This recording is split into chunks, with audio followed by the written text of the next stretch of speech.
తిరుమల లడ్డు కౌంటర్లో TTD chairman BR Naidu ఆకస్మికంగా తనిఖీలు చేశారు. భక్తులకు లడ్డీ జారు విధానాన్ని కూడా ఆయన పరిశీలించారు. సిబ్బంది పనితీరు, లడ్డు బరువును ఆయన పరిశీలించారు. అనంతరం పలువురు భక్తులతో కూడా మాట్లాడారు.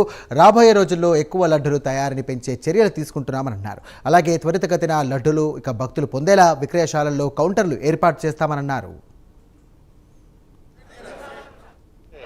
వైకుంఠ ఏకాదశి ఏదైతే ఒక మహోన్నతమైన కార్యక్రమం మొదలైంది, దానికి అనుగుణంగానే ఈరోజు ఈ పోర్టుని ఈ లడ్డు కౌంటర్లందరినీ కూడా సందర్శించి ఇక్కడ జరుగుతున్నటువంటి ఏర్పాట్లన్నీ కూడా క్షుణ్ణంగా పరిశీలించాను. 100కి 100 రూపాయలు సంతృప్తిగా ఉంది.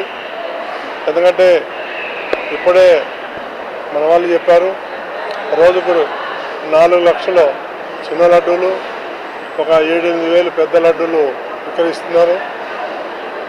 ఈ వైకుంఠ ఏకాదశికి ఇది మరింత పెరిగే అవకాశం ఉంది. దానికి అనుగుణంగా మన ఆఫీసర్లు ఎవరైతే ఉన్నారో వాళ్ళందరూ కూడా రాత్రింబవళ్ళు శ్రమించి దానికి కావాల్సినటువంటి ఏర్పాట్లన్నీ బ్రహ్మాండంగా జరుగుతున్నాయి.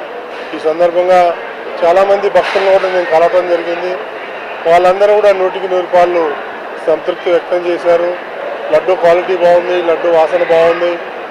ఈ లైన్లో కూడా ఎక్కువసేపు నిలబడకుండా నెంబర్ ఆఫ్ కౌంటర్స్ పెంచారు. మాకు అంతా సౌకర్యంగా ఉందని చెప్పి భక్తులు సంతృప్తి వ్యక్తం జరిగింది.